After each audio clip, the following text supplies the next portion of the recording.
양식을 참조했어요. 마태복음 6장 9절로 13절까지 말씀. 9절은 제가, 10절은 여러분이 같이 교독하도록 합니다. 그러므로 너희는 이렇게 기도하라. 하늘에 계신 우리 아버지여, 이름이 거룩히 여김을 받으시오며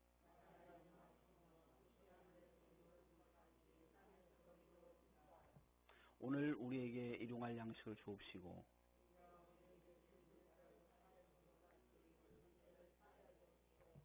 우리를 시험에 같이 읽습니다. 시작. 우리를 시험에 들게 하지 마옵시고 다만 악에서 구하옵소서. 나라와 권세와 영광이 영원히 아버지께 영원히 있사옵나이다. 아멘. 오늘은 마태복음 6장 9절로 13절 말씀 가지고 너희는 이렇게 기도하라는 제목으로 하나님의 말씀을 나누고자 합니다. 말씀 듣기 앞서서 앞뒤 좌우 옆에 보시면서 잘 오셨습니다. 인사하겠습니다.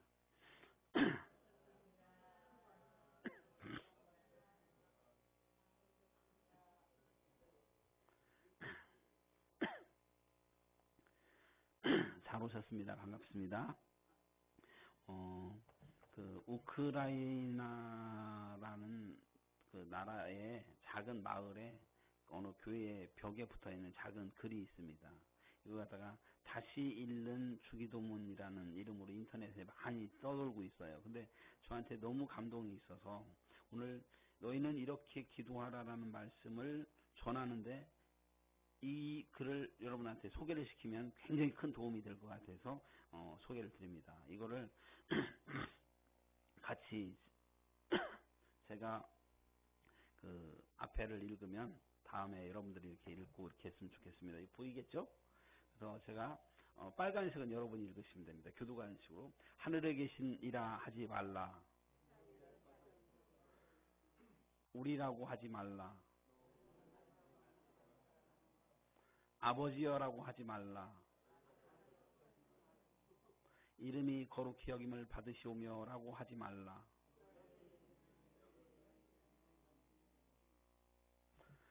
나라가 임하시오며 라고 하지 말라. 뜻이 하늘에서 이루어진 것 같이 땅에서도 이루어지다 라고 하지 말라. 음미하면서 좀 천천히 읽으셔도 괜찮습니다. 오늘 우리에게 일용할 양식을 주옵고 라고 하지 말라.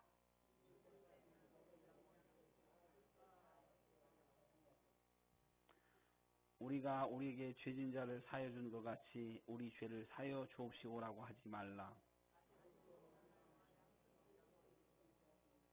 우리를 시험에 들게 하지 마옵시고 라고 하지 말라. 다만 악에서 구하옵소서라고 하지 말라.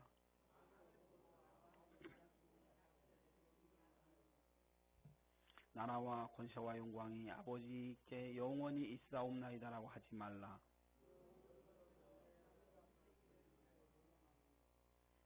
아멘이라 하지 말라.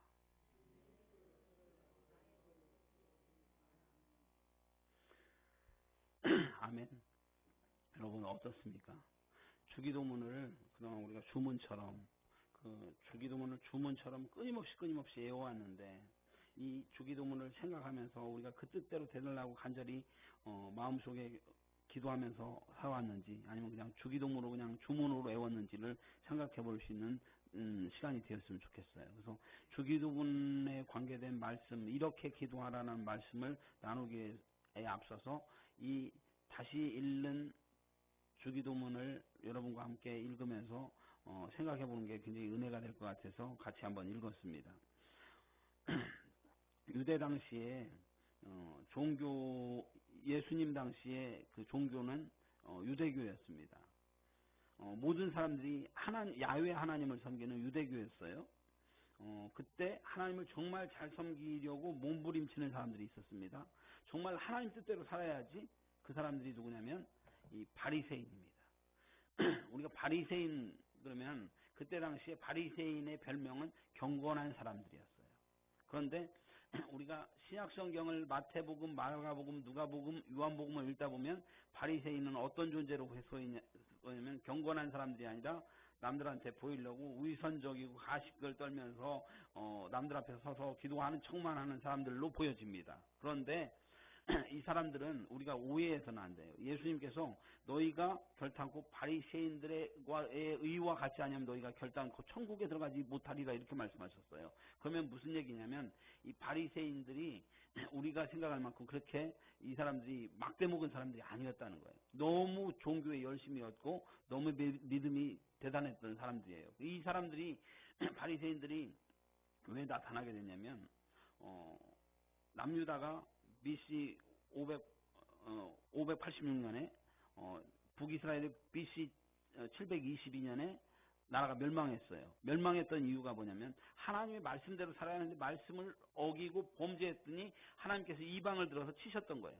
그래서 나라가 멸망해서 BC 586년에 바벨론 포로로 느부갓네살 왕의 바벨론 포로로 끌려가고 왕 시드기야가 눈이 뽑혀서 끌려갔었던 그 상황에서 이스라엘 백성들은 왜 우리가 이렇게 나라가 멸망하고 이렇게 고통받아야만 우리가 하나님 뜻대로 살지 못했기 때문이다. 성경의 예언되는 대로 그렇기 때문에 이제 우리가 하나님의 말씀을 철저히 지켜야겠다. 그래서 1.1획도 틀리지 않고 말씀을 철저히 목숨 걸고 지키자라는 운동들이 일어났어요. 그래서 그 운동들이 바리새인 운동이었던 거예요. 그래서 사람들이 성경에 있는 신명기 그 모세오경에 나와 있는 말씀을 액면 그대로 하나도 틀리지 말고 정말 잘 지키면 이 나라가 하나님으로부터 보호를 받지 않겠느냐라고 생각해서 말씀을 철저히 성경에 나와 있는 대로 지키는 거예요. 그래서 안식일을 거룩하게 지켰고요.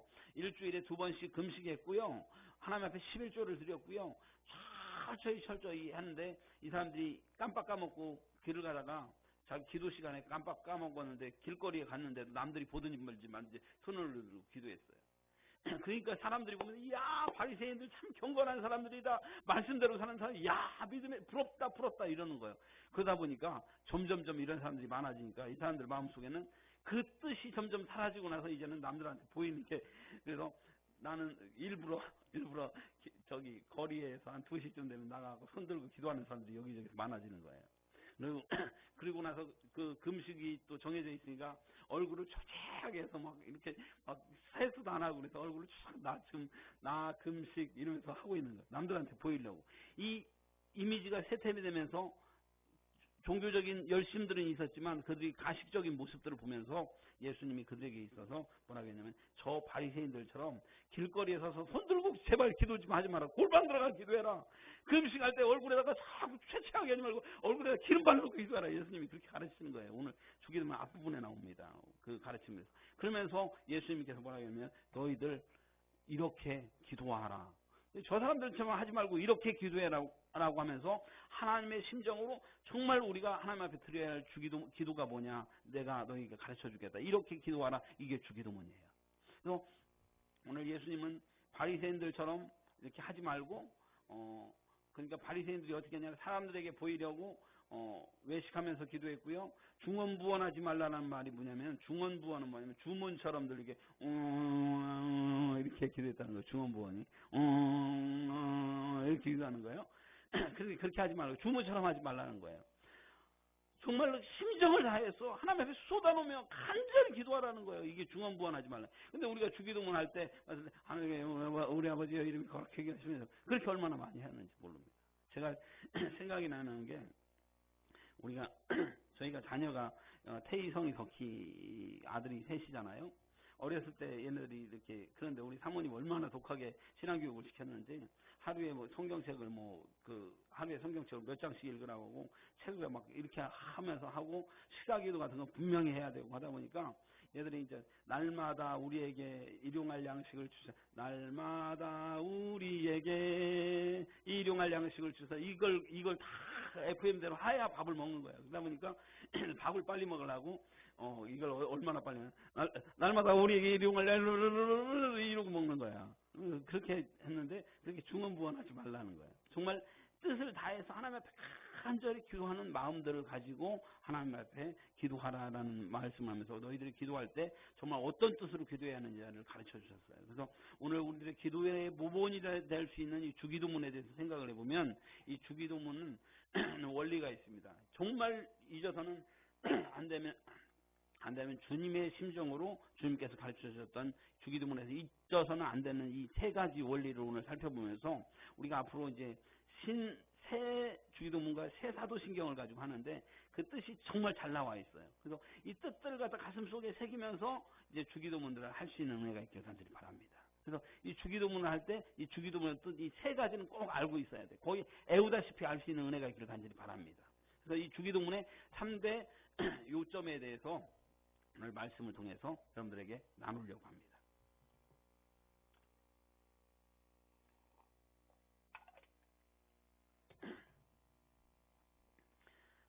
3대 요점이 뭘까요? 첫 번째, 다 같이 따라해봅시다. 아빠.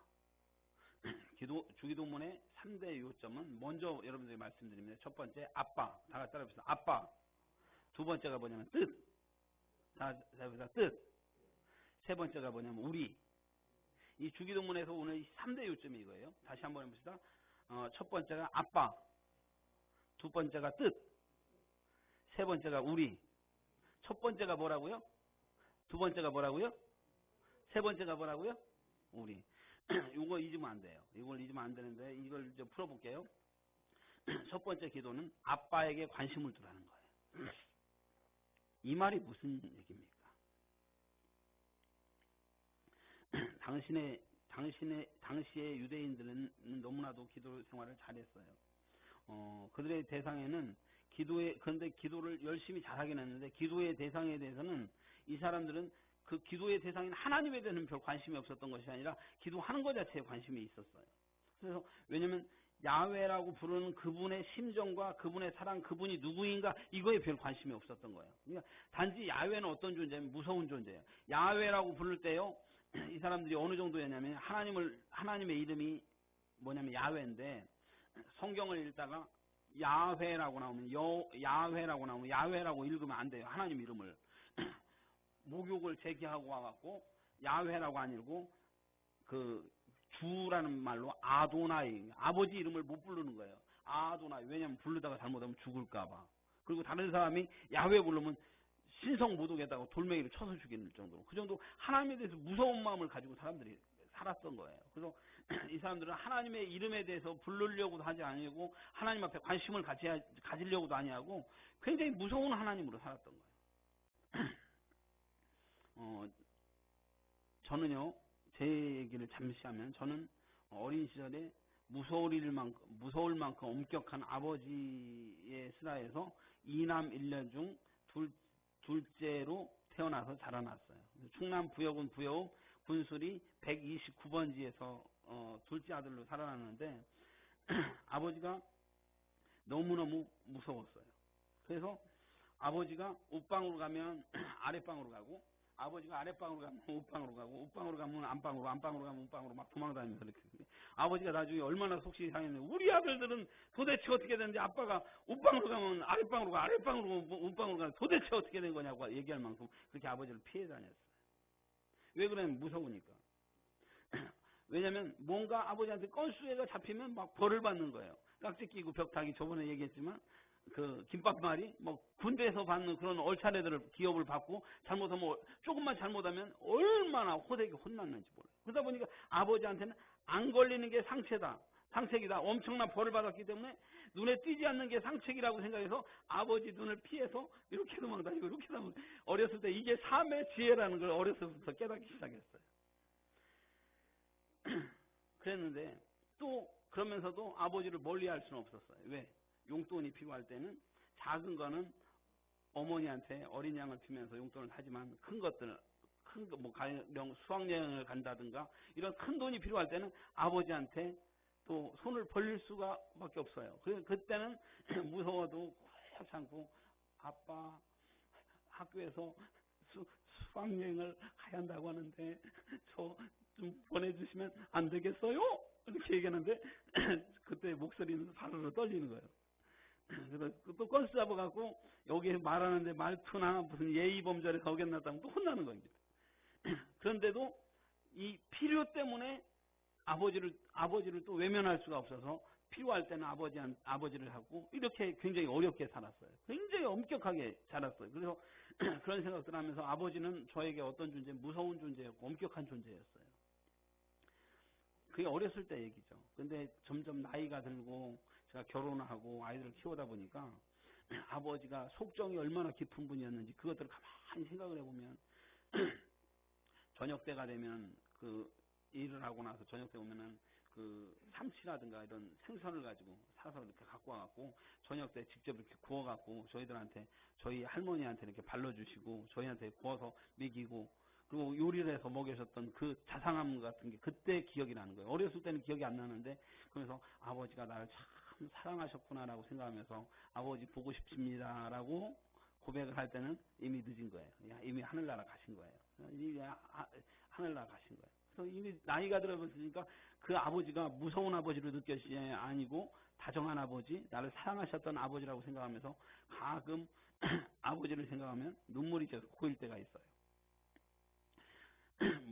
못난 아들, 맨날 속썩이는 아들, 걱정시키는 아들, 그래도 정말 사랑하셔서 정말 늘 했던 속정이 깊으셨던 그 아버지의 모습들을 보면 아버지하고 더 친밀하게 지낼 걸, 아버지를 내가 왜 피했던가 이런 생각을 하게 되는데 그런데 이스라엘 백성들이 당시 하나님에 대해서 하나님의 속으로 봤을 때 우리를 얼마나 사랑하시는 분인지 알지 못하고 하나님에 대해서 무서운 분으로만 생각하면서 야훼 굉장히 무서운 분으로 생각하면 하나님을 멀리 어렵게 생각하고 있었던 거예요. 그래서 예수님은 하나님의 아들이시면서 하나님이셨던 예수님이 이 땅에 오셔서 우리 그 모습을 보면 속이 터지는 거예요. 그러면서 제자들한테 가르쳐 주셨던 게 니들 하나님을 그렇게 찾지 말라는 거야. 하나님을 뭐라고? 아빠라고 부르라는 거야.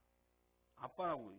지금 박광수 목사님 무슨 소리 하세요? 주기도문에 아버지라고 나와 있는데 박 목사님이 꾸며서 이렇게 얘기하느냐 이렇게 얘기하는데 제가 이게 근거 제가 이렇게 허튼 소리 하는 사람 아닙니다. 그 원문을 보면요. 하늘에 계신 우리 아버지 이게 성경에 신약 성경에 써 있어요. 이 신약 성경에 하늘에 계신 우리 아버지 이것은 뭘로 기록되어 있냐면 헬라어로 기록되어 있습니다. 다 같이 따라해 봅시다. 헬라어. 헬라어로 이 기록되어 있는 건 헬라어가 그리스 말이에요. 그리스 말로 쓰여져 있는데 헬라어로 기록되어 있는데 예수님께서 말을 하셨을 때 사용하셨던 말은 뭐냐면 예수님이 어디 사람이에요? 유대 사람이에요. 히브리 말을 했어요. 히브리 방언이 아람이고요. 아람어나 히브리어로 발음을 했는데 그래서 주기도문을 가르쳤을 때 뭐라고 예수님께서 가르쳐 주셨냐면 아비누 여기 좀 써 있습니다. 이게 히브리어는 거꾸로 아비누 세바 샤마이. 아비누는 뭐냐면 아비누 중에서 여기가 이 아비누는 빼면 요게 이건데 이게 아바예요. 아바가 뭐냐면 세 개어가 거의 똑같아요. 아람어도 그렇고 히브리 말도 그렇고 우리나라에서 아빠라는 말이 이게 아바라는 말이 아빠라는 말이에요. 아빠.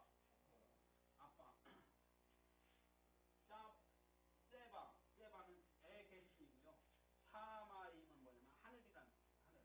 그러니까 하늘에 계신 아빠. 예수님이 주기도문을 가르쳐 주셨는데 우리한테 예수님 하나님을 뭐라고 부르냐면 하늘에 계신 샤마임에 계신 아빠 이렇게 부르라는 거예요. 그래서 아까 여기다 써놨어 이 얘기예요. 그러면 아비누 아바 플러스 누 그러니까 이게 아빠예요. 아빠. 샤바는 계신 샤마임은 하늘. 그러니까 하늘에 계신 우리 아빠라고 부르라고 하셨던 거예요. 왜 하나님께서 아빠라고 부르라고 하셨을까? 하나님을 무서워하고 하나님을 멀리하지 말고 하나님의 친밀함을 가지라는 거예요. 여러분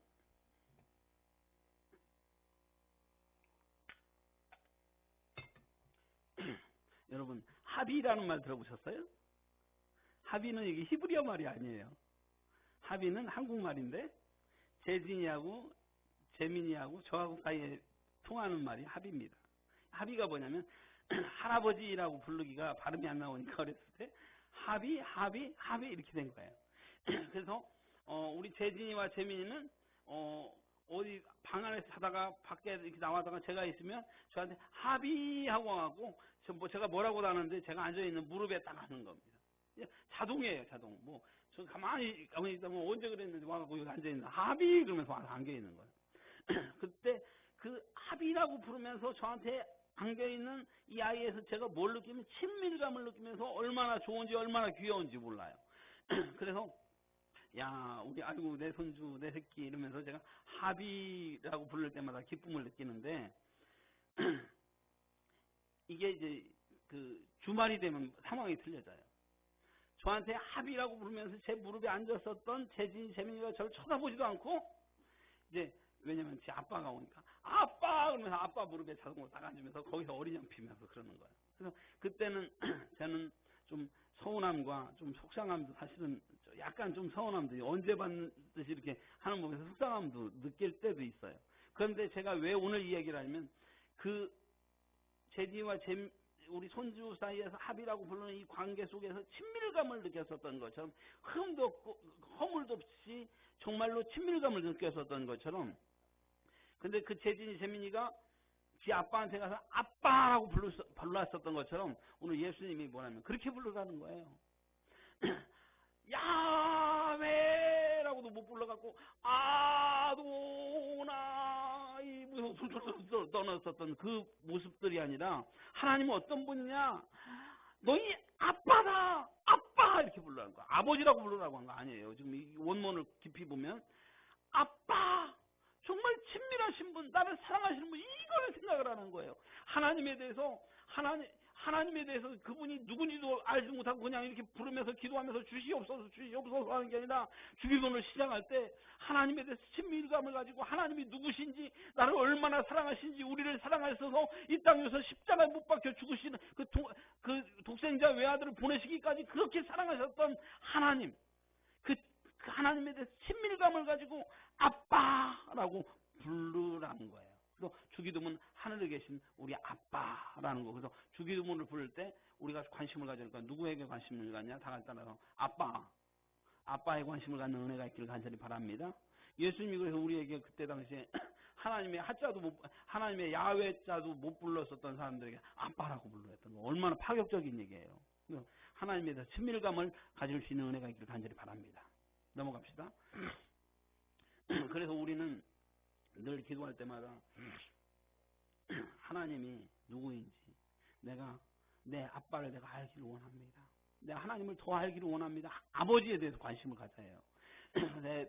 에베소서 1장 17절 보니까 바울이 뭐라고 했냐면 같이 한번 읽어봅시다. 시작. 우리 주 예수 그리스도의 하나님 영광의 아버지께서 지혜와 계시의 영을 너희에게 주사 하나님을 알게 하시고 바울이 뭐라고 하나님을 알게 하여 주시옵소서. 하나님을 알기를 원합니다. 우리 기도 속에서요. 이 하나님의 마음을 알기를 원합니다. 하나님이 나를 얼마나 사랑하시는지 나를 얼마나 아끼는지 내가 알기를 원합니다. 그 마음들을 우리가 가질 수 있는 공유할 수 있는 은혜가 있기를 간절히 바랍니다. 또 주기도문 할 때마다 우리는 아빠를 알기를 원합니다. 아빠에 관심을 갖기를 원합니다. 어린아이와 같다. 이 아빠는 누가 부르는 용어입니까? 아빠는요 어린아이가 자기 아버지한테 부르는 얘기예요. 근데 어른이 자기 아버지한테 아빠라고 부르면 조금 좀 어색해 보여요. 어린이의 용어예요. 우리는 하나님을 아빠라고 부를 때 우리는 어떤 존재입니까? 내가 큰 존재가 아니라 나는 어린아이와 같은 존재입니다. 순수한 마음으로 겸손한 마음으로 하나님 아빠 이렇게 부를 수 있는 낮아지는 그 은혜가 있기를 주의 이름으로 축원합니다. 넘어갑시다. 두 번째 다 같이 들어봅시다. 뜻은 무슨 뜻이냐면 아버지의 뜻에 순종할 것을 결단하자는 뜻이에요. 다 같이 따라해봅시다. 아버지의 뜻에 순종할 것을 결단하자. 보면 뜻이 하늘에서 이루는 것 같이 땅에서도 이루어지이다. 이렇게 말씀하고 있어요. 이 원리를 생각하면 하나님 아버지의 뜻이 하늘에서는 아버지 뜻대로 모든 걸 다스리실 거 아니에요. 하늘나라가 아버지 뜻대로 돌아갈 거 아니에요. 아버지가 원하는 대로 이렇게 되나 하면 하나님의 뜻대로 되는데 그러면 아버지의 그 뜻이 이 땅에서도 그대로 되게 하여 주옵소서라는 기도예요. 그러면 바꿔 얘기합시다. 아버지의 뜻이 이 땅에서 이루어지려면 어떻게 해야 돼요? 사람이 아버지의 뜻에 순종을 해야 돼요. 아버지의 뜻에 순종을 해야 아버지의 뜻이 이 땅에서 이루어지는데 우리가 이게 이루어지는 원리는 뭐냐면 나는 빼놓고 박종호 집사가 아버지의 뜻에 순종하고 옥자 씨가 아버지 뜻에 순종하고 우리 오기순 권사님이 아버지 뜻에 순종하고 그렇게 되게 해주시옵소서 기도하면 그게 되겠어요? 다른 사람이라는 건 안 돼요.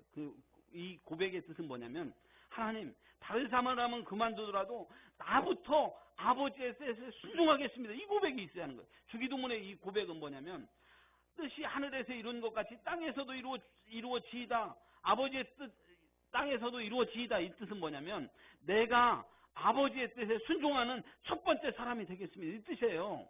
내가 복종하겠습니다. 아버지 뜻에 순종하겠습니다. 이 뜻이에요. 내 의지와 내 고집을 꺾고 아버지 뜻대로 순종하겠습니다. 이 뜻이라고요. 그래서 이 뜻에 대한 복종과 이 고백이 있어요. 근데 이걸 가르칠 수 있는 자격이 있으신 분이 예수님이신데 예수님은 어떤 분이십니까? 예수님이 근본 하나님의 본체시나 하나님과 동등됨을 취할 것을 취하시지 아니하시고 이 땅에서 십자가에 죽기까지 복종하셨다고 빌립보서 말씀하고 있어요. 그 예수님이 죽기까지 복종하셨던 예수님이 이 땅에 오셔서 뭐로 했습니까? 십자가 도상에 죽으시기 전날 밤에 겟세마네 동산에서 기도를 하셨는데 그 기도를 겟세마네 기도의 의미를 보면요. 땀방울이 막 얼마나 기도를 했는데 땀이 모세관이 터져 피가 나오게 피를 흘리면서 기도하셨다는 거. 얼마나 세게 기도를 했으면. 근데 그 기도의 내용이 뭐였냐면요. 다른 거 다 요점이 뭐냐면 아버지 내 뜻대로 마옵시고 아버지 원대로 하옵소서 이 기도였어요. 내 뜻을 꺾겠습니다.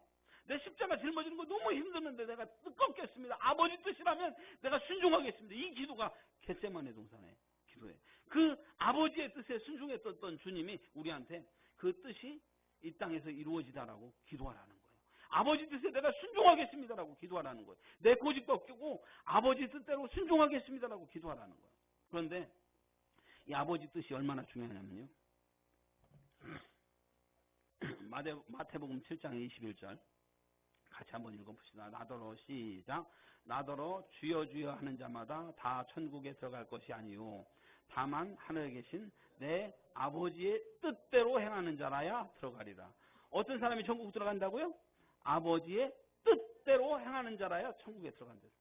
내 뜻 가지고 우기면서 내 뜻 가지고 고집 부리면서 들어갈 수 없다는 거예요. 아버지의 뜻, 예수 믿는 거 아버지의 뜻 순종하는 사람, 그 사람이 천국 들어갈 수 있다고 그런 거예요. 그러므로 우리가 뜻이 하늘에서 이루는 것 같이 땅에서 이루어지다 이 고백은 뭐냐면 내가 아버지 뜻에 순종하겠습니다. 내 고집을 꺾겠습니다. 이 기도예요. 근데 우리가 이건 안 하면서 말로만 뜻이 이루어진 것 같이 땅에서 이루어지다 이러는데 내 뜻을 안 꺾어요. 내 고집을 안 꺾어요. 내 고집을 꺾겠습니다. 다 같이 따라해 봅시다. 내 고집을 꺾겠습니다. 이 기도라는 거예요.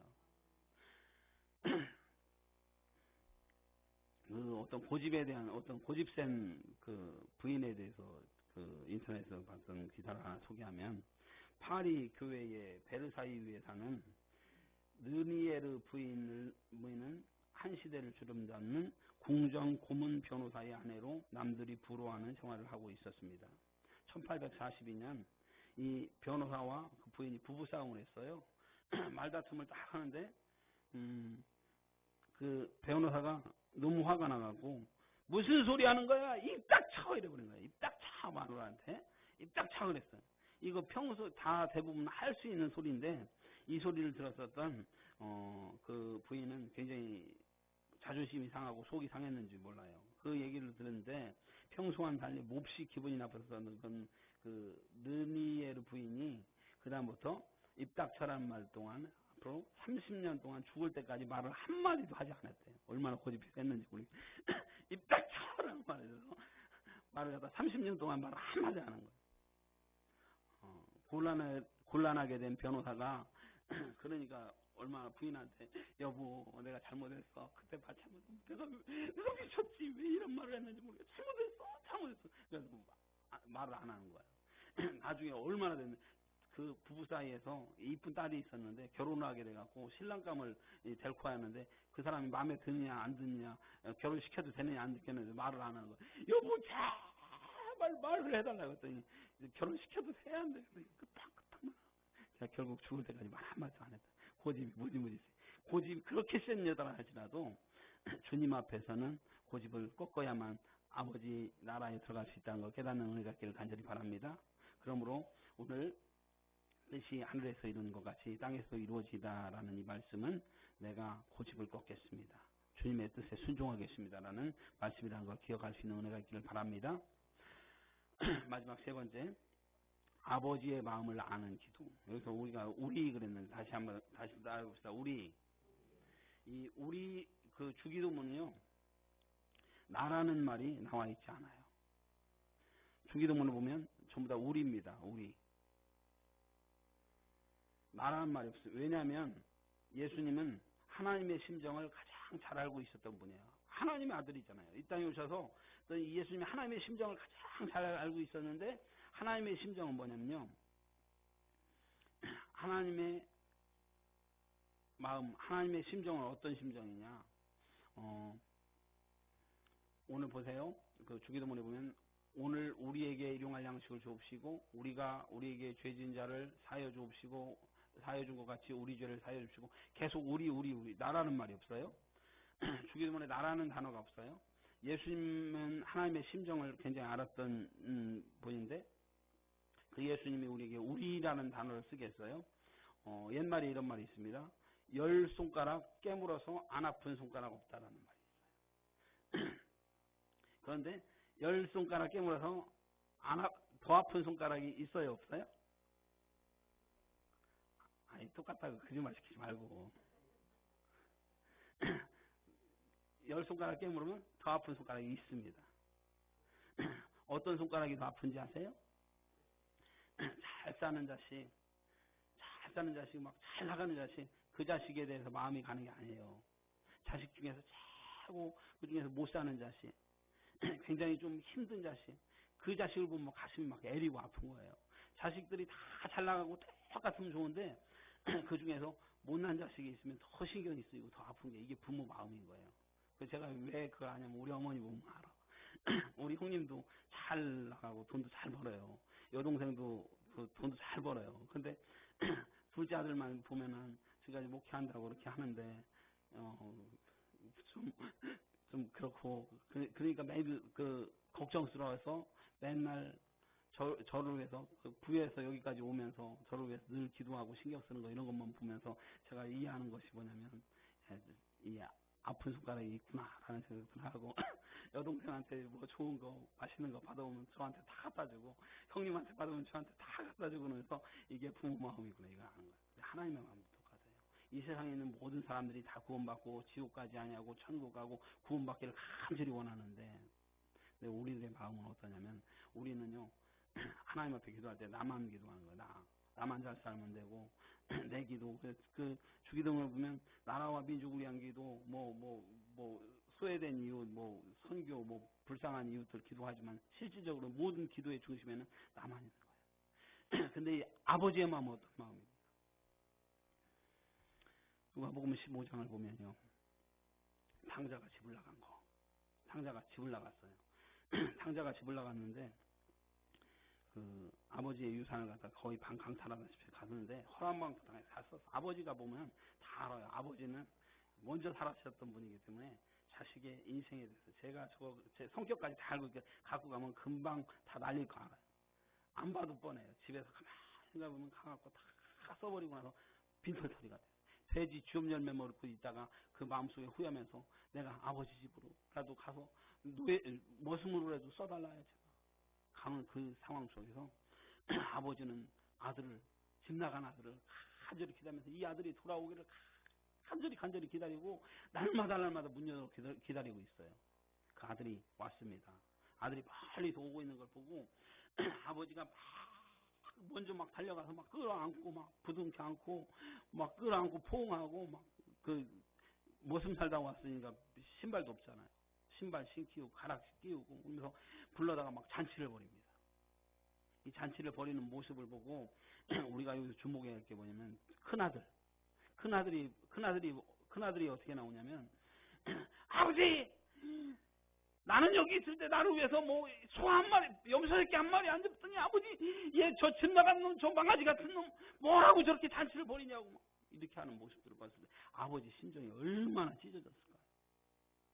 이 자식이 저는 두 번째 손가락 너무나도 뭐 아파서 막 날마다 애타르다가 찾아오니까 막 너무나도 반가워서 알고 있는데 아버지 도대체 이 철없는 자식. 근데 만일에 그 큰아들이 아버지 동생이 그동안 잘못했던 거 용서해 주세요. 아버지 제가 이 동생을 잘 돌봤어야 하는데 못해서 죄송해요. 지금부터라도 이 동생 잘 제가 책임지고 잘 같이 살아갈 테니까 아버지 용서해 주세요. 이러면서 동생을 변호하면서 같이 기뻐했다면 아버지 기쁨이 얼마나 기뻤겠냐. 근데 여기 이 큰아들은 누굴 얘기하는 겁니까? 이미 돌아온 자식이에요. 이 세상에 있는 모든 사람들이 죄악 가운데 하나님을 떠난 모든 사람들이 이제 아버지가 집 나간 탕자를 돌아오기를 기다려서 우리를 돌아오기를 기다렸어요. 종우가 집 나갔어. 근데 아버지가 막 기다렸다가 돌아왔어. 지금 돌아온 자식이 그러면 여기는 박종호 집사는 큰아들이라는 거예요. 우리는 큰아들인 거예요. 성도는 큰아들인 거예요. 이 성도가 큰아들이 작은 아들들 집 나간 아직도 돌아와야 할 자식들을 간절히 기다리고 있는 아버지의 심정들을 우리가 헤아려야 해요. 그래서 하나님 우리들의 죄를 용서하여 주시고 우리에게 잘못한 사람이 있다면 우리가 그들을 용서해 주겠사오니 이렇게 고백하는 거예요. 그래서 이 사람들에게 복음을 전해서 아버지의 심정을 우리가 기억해서 돌아오게 하겠습니다라고 기도하는 거예요. 이게 바로 우리라는 의미예요. 그래서 아버지의 심정을 위해서 아버지 아직까지 돌아오지 못한 그들에게 복음을 전하겠습니다라는 고백. 이게 우리의 고백입니다. 이걸 기억할 수 있는 은혜가 있기를 간절히 바랍니다. 말씀을 요약합시다. 주기도문은 주문이 아니라 주님의 기도의 원리를 가르치신 기도입니다. 주기도문의 첫 번째 관심은 아빠입니다.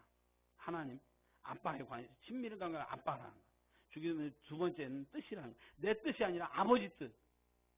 주기도문의 세 번째 핵심은 이제 나를 위한 기도, 나만을 위한 기도가 아니라 아직 돌아오지 않은 사람들까지 복음 전하기 위해서 그들을 향해 넓은 마음으로 그들을 사랑하고 품을 수 있는 우리 모두를 위한 그 기도를 하라는 거예요. 이게 주님의 심정이었다는 걸 기억하면서 오늘 이 주기도문을 하나님 앞에 올려드릴 수 있는 우리들 되기를 바랍니다.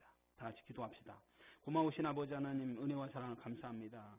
주기도문은 특별한 기도였습니다. 이 세상 사람들이 하나님 아버지의 마음을 알지 못했었지만 예수님 우리들에게 이렇게 기도하라고 하면서 아버지의 심정으로 아빠에 대해서 제발 관심을 가져라. 아빠의 뜻에 대해서 내가 순종하겠습니다. 그런 기도를 제발 좀 해라. 이제 우리라는 기도를 통해서 나만 하는 기도가 아니라 우리를 알 수 있는 그 기도를 하라는 그 말씀을 가슴속에 새겨서 이 주기도문을 우리들 가슴속에 새기고 주님 앞에 늘 고백하며 기도할 수 있는 저희의 삶 될 수 있도록 인도하여 주시옵소서. 모든 것 감사하며 예수님 이름으로 기도하옵나이다.